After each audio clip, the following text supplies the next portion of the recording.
introduce myself. My name is Indah Putri Safina. I am a student of Universitas Teknokrat Indonesia with NPM 224111074, and I am here will explain materi about single data centralization measure.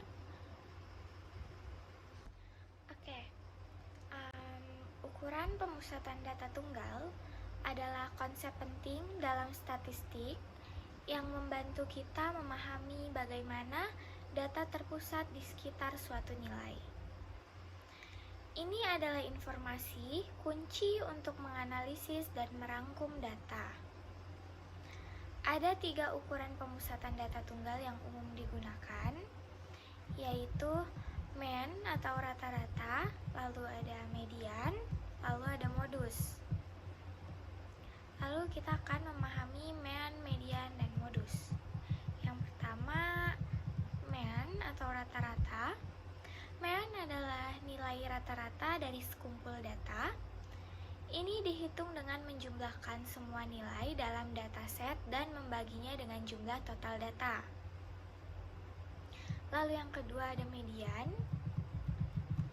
Median adalah nilai tengah saat data diurutkan dari yang terkecil hingga yang terbesar. Untuk dataset ganjil, median adalah nilai yang di tengah-tengah. Tapi untuk dataset genap, median adalah rata-rata dari 2 nilai tengah. Lalu yang ketiga ada modus.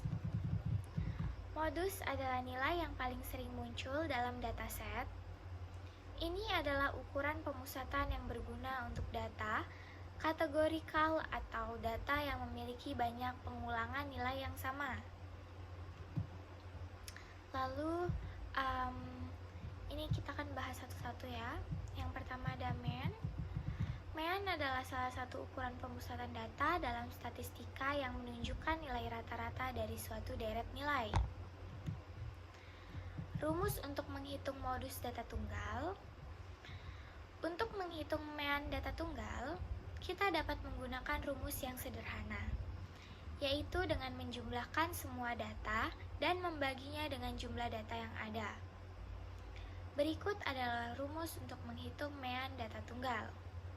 Rumusnya, mean sama dengan buka kurung X1 ditambah X2 ditambah X3 ditambah X terusnya atau bisa disebut juga XN atau tak terhingga dibagi dengan N.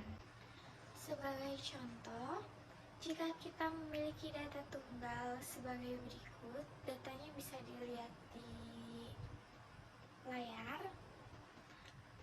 Maka kita dapat menghitung mean-nya dengan menjumlahkan semua data dan membaginya dengan jumlah data yang ada, sehingga bisa dilihat itu tadi kan data-datanya semua, kita tambahin semuanya terus dibagi 20. Itu kan di rumus dibaginya N. N itu jumlah datanya. Dari semua jumlah datanya itu kan ada 20 angka, jadi kita baginya 20. Jadi semuanya hasilnya 6. Jadi mean dari data tunggal tersebut adalah 6. Lalu yang selanjutnya ada modus. Modus adalah sebuah ukuran pemusatan data dalam statistika yang menunjukkan nilai yang paling sering muncul dalam suatu deret nilai. Rumus untuk menghitung modus data tunggal adalah sebagai berikut.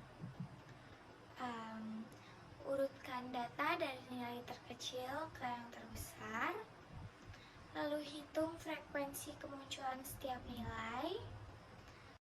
Yang pertama ada urutkan data dari nilai terkecil ke yang terbesar, lalu hitung frekuensi kemunculan setiap nilai, lalu temukan nilai yang memiliki frekuensi kemunculan tertinggi. Nilai ini adalah nilai modus. contoh soal menghitung modus data tunggal. Data tunggalnya, datanya bisa dilihat di layar. Modusnya adalah 6 karena nilai yang sering muncul. Lalu yang selanjutnya ada median. Median adalah salah satu ukuran pemusatan data dalam statistika yang menunjukkan nilai tengah dari suatu deret nilai yang telah diurutkan dari yang terkecil hingga yang terbesar atau sebaliknya. Rumus untuk menghitung modus data tunggal. Yang pertama, jika jumlah data ganjil, median adalah nilai tengah dari deret nilai yang telah diurutkan. Jika jumlah data genap, median adalah rata-rata dari dua nilai tengah dari deret nilai yang telah diurutkan. Sebagai contoh, jika kita memiliki data tunggal sebagai berikut, bisa lihat di layar,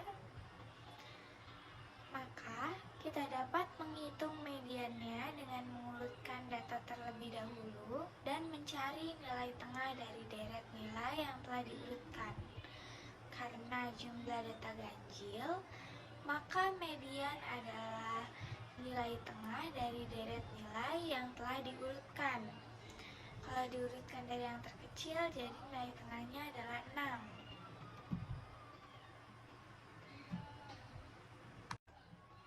Lalu kesimpulannya adalah dapat disimpulkan bahwa mean, median, dan modus adalah alat penting dalam statistik untuk memahami pemusatan data. Ketiga ukuran pemusatan data ini digunakan untuk mengetahui nilai pusat dari suatu data dan bisa berguna bagi peneliti dalam mengetahui nilai rata-rata, nilai tengah, dan nilai yang paling sering muncul dari suatu populasi.